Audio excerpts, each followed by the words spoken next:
A substância do nosso corpo vem da evolução estelar, das explosões de supernovas e da formação do nosso sistema solar. O Sol e a Lua geram as marés nos oceanos, as tempestades solares afetam seriamente as transmissões de rádio, têm um efeito fraco sobre o clima e influenciam a consciência humana. Além disso, nós estamos continuamente sendo banhados com todos os tipos de radiação do espaço. Além da radiação eletromagnética, certos tipos de radiação de partículas originárias do espaço exterior são detectáveis na Terra. Para os físicos, os neutrinos são as partículas mais misteriosas e igualmente comuns do universo. A cada segundo, cerca de 100 trilhões de neutrinos fluem por cada centímetro quadrado do nosso corpo. Perpendicular ao enorme vórtice com o qual o buraco negro absorve a matéria, fluxos enormes de partículas de raios gama, os chamados jatos, disparam para o espaço. Os neutrinos disparam de buracos negros aproximadamente à velocidade da luz, e dessa maneira, os buracos negros no centro das galáxias agem como aceleradores de partículas cósmicas. Os neutrinos são considerados os blocos de construção do nosso universo, pois são partículas ainda menores que os elétrons. Essas partículas fantasmas, de acordo com a teoria quântica, compõem os campos quânticos que são mais do que apenas as partículas subatômicas, mas também campos de energia nos quais essas partículas subatômicas interagem. Os neutrinos são as partículas que compõem os fótons, e os fótons são o que consiste a radiação eletromagnética. A constante diminuição do campo magnético da Terra causa um aumento de certas radiações, e pesquisas puderam identificar que um fluxo dessas partículas da galáxia está direcionado diretamente para a Terra. Pesquisadores sugerem que essas radiações estão levando a uma reestruturação do nosso sistema solar, com um impacto profundo na consciência humana.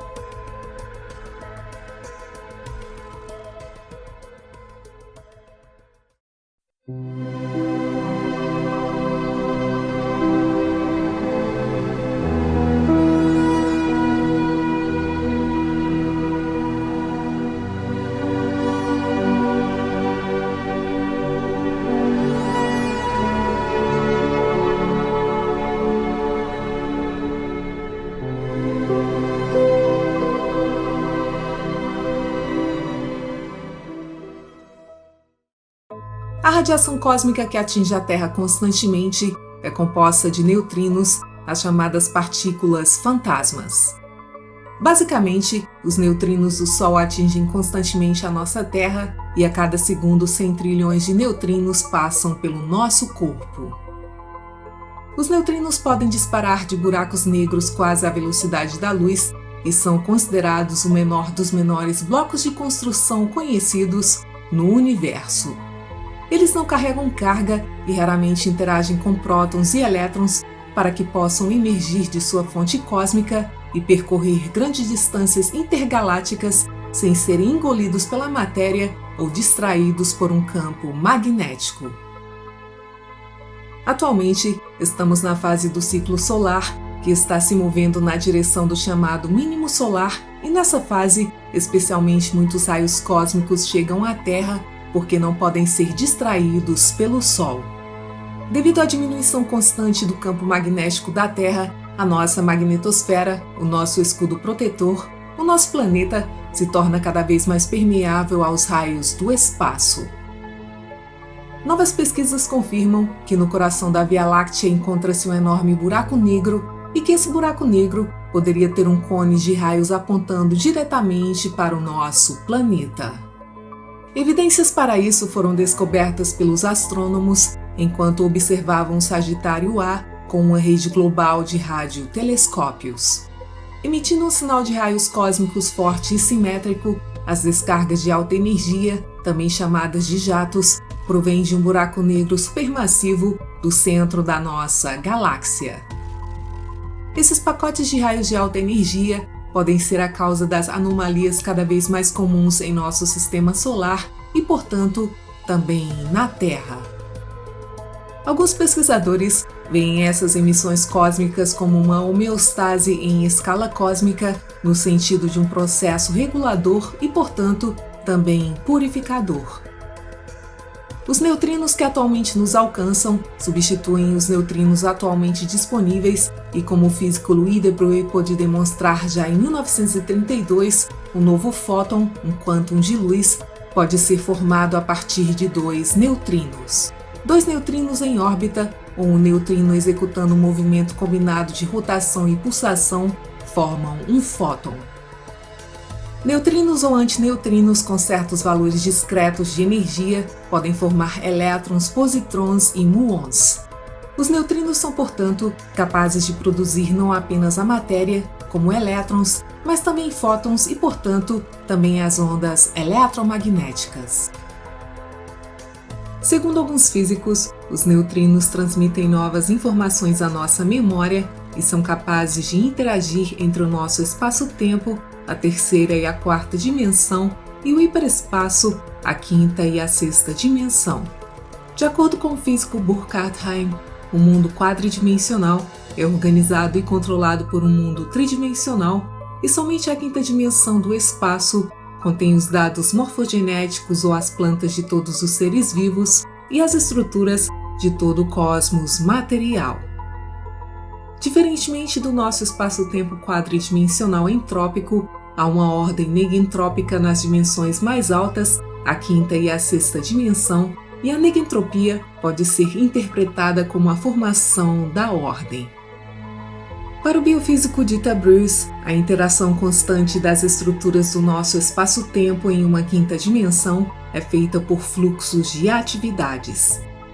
Esses fluxos criam portadores de informações e significados e envolvem padrões organizacionais que se manifestam como as estruturas elementares da matéria no espaço físico. Segundo o teórico e pesquisador Michael Talbot, os neutrinos ajudam a tornar manifestas as nossas expectativas, desejos e poderíamos chamar os neutrinos de um tipo de matéria-prima, um tipo de agente a partir do qual o espírito guiado cria o seu mundo.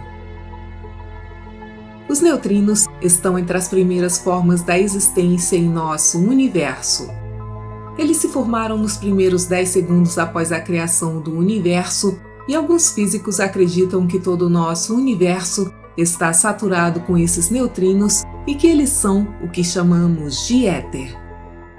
De acordo com a visão moderna, as partículas elementares, elétrons, neutrinos e quarks, são excitações de algum meio mais fundamental chamado de vácuo quântico. Os campos eletromagnéticos e gravitacionais, bem como os campos que transferem as interações fraca e forte, todos representam diferentes tipos de movimento coletivo do vácuo quântico. Nikola Tesla foi o primeiro pesquisador a descrever a radiação de neutrinos. Tesla não esperou que um neutrino passasse por acidente para mostrar uma reação, pois ele o coletou com a sua bobina. As unidades do éter podem produzir ondas, mesmo sem fótons viajando através delas, e além disso, essas ondas podem transmitir sinais reais se o éter for pulsado magneticamente. Segundo Tesla, as ondas etéricas são ondas longitudinais do movimento gasoso do éter, e essas ondas longitudinais podem viajar mais rápido que a velocidade da luz. Os neutrinos conseguem se apegar à interação eletrofraca e, portanto, podem se envolver na elétrica do cérebro e, dessa forma, na hierarquia da consciência da matéria, os neutrinos parecem ser os mais próximos e os principais favoritos da consciência. No contínuo de toda a matéria temos o éter, o estado mais alto, melhor e mais básico da matéria, que gira através das espirais de torção para as concentrações chamadas de plasma. O plasma é um gás que conduz a corrente elétrica e, por sua vez, isso se condensa em gases líquidos e sólidos, formando o material que vemos ao nosso redor. De acordo com o físico Lothar Göring, o universo é construído inteiramente sobre mêtrons, a menor área matematicamente calculável, que são os neutrinos. As redes metronianas, que são cubos tridimensionais, criam vórtices em seus centros, chamados de torcados ou campos de torção, e de acordo com Göring, esses vórtices são formados via neutrinos na matéria. O éter também é descrito como um movimento em torções ou espirais, e como tal é chamado de campo de torção ou ondas de torção. Vemos como a natureza se une repetidamente nesses padrões espirais, de galáxias a conchas de caracóis e padrões climáticos, e na proporção áurea que se repete em todos os níveis da criação. Segundo o físico Constantin Meyer, as características quânticas das partículas podem ser calculadas quando interpretadas como um vórtice. Da mesma forma, vários resultados experimentais de neutrinos podem ser explicados quando eles são considerados como vórtice. Segundo Meyer, não podemos medir o vento etéreo porque estamos nos movendo com ele, e o éter é um campo elétrico e magnético. O campo de rotação ou de torção é visto por alguns cientistas como o portador das informações no mundo sutil. Esse campo em particular foi descoberto porque o físico russo Gennady Shipov conseguiu provar o conceito do vácuo físico. Segundo Shipov, esses campos de torção são os efeitos dos neutrinos e, dessa forma, a natureza dominante da consciência é o campo de torção material e, assim, a consciência e a matéria são inseparáveis. Pesquisas já puderam demonstrar que a estrutura do tório é encontrada na física a partir da microescala até a macroescala extrema dos buracos negros e do universo como um todo, e essa estrutura serve como um instrumento na integração dinâmica das informações na mente e no cérebro. O éter é de natureza holográfica, o que permite a comunicação instantânea sem levar em consideração o tempo ou a distância, o que significa que o éter é o meio da consciência, a sua onda portadora. A nossa consciência, sendo finalmente não local e parte dessa sopa holográfica, é livre para vagar à vontade, para se conectar instantaneamente a outras mentes, mesmo a grandes distâncias, especialmente para pessoas cujas ondas cerebrais estão na faixa de frequência de 7,83 Hz. A organização de um organismo envolve necessariamente campos que são os únicos meios para fazer um ajuste aproximadamente simultâneo dos diferentes subsistemas do organismo como um todo. A natureza usa os campos olfativos, acústicos, os campos eletromagnéticos e de vácuo quântico.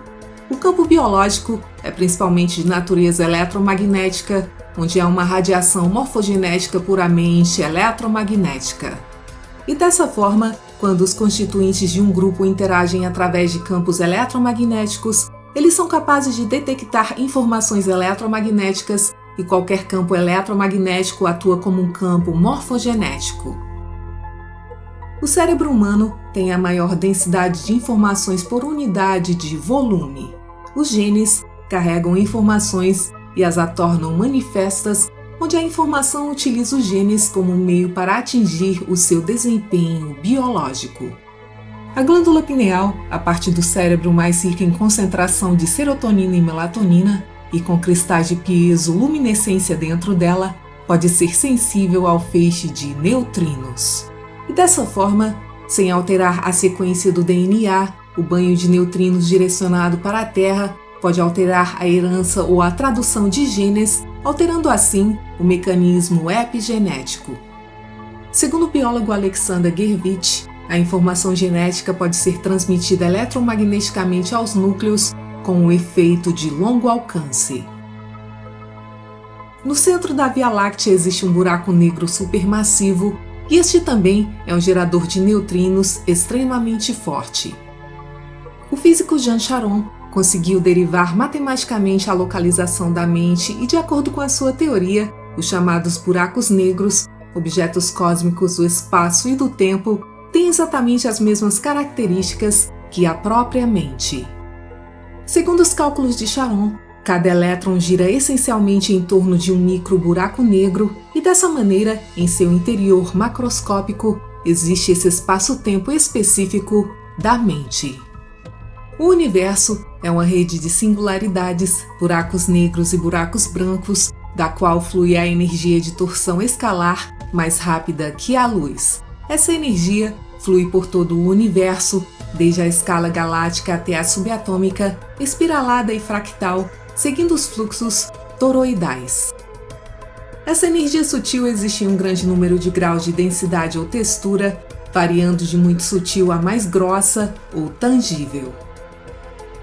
Para permanecer conectado como uma unidade coesa, o universo deve ter algum grau de autoconsciência e deve ser instantaneamente consciente, sem atraso na sinalização, significando que a transferência de informações neste meio deve ser mais rápida que a velocidade da luz. E assim, esse campo etérico que existe em todo o universo serve como um meio através do qual o universo é autoconsciente. Apesar do comentário do físico Max Planck de que não existe matéria, mas apenas diferentes taxas de vibração projetadas por uma inteligência invisível, ainda vivemos como se estivéssemos no mundo da partícula discreta e desconectada, o indivíduo autossuficiente no qual a mente e o corpo, o homem e a natureza são separados. Porém, somos seres eletromagnéticos banhados em uma realidade eletromagneticamente conectada. O nosso cosmos material não foi criado por si só, mas pelo espírito primal criativo, que também é criado em nós. Todas as partículas de todo o cosmos são portadoras de informações de uma mente comum, que pode ser chamada de centelha divina ou o espírito da matéria. E para o universo não perecer no caos sem sentido e desordenado, é necessária uma conexão contínua de todos os subconjuntos do ser, e essa conexão permanente de todas as partes é o fundamento da vida.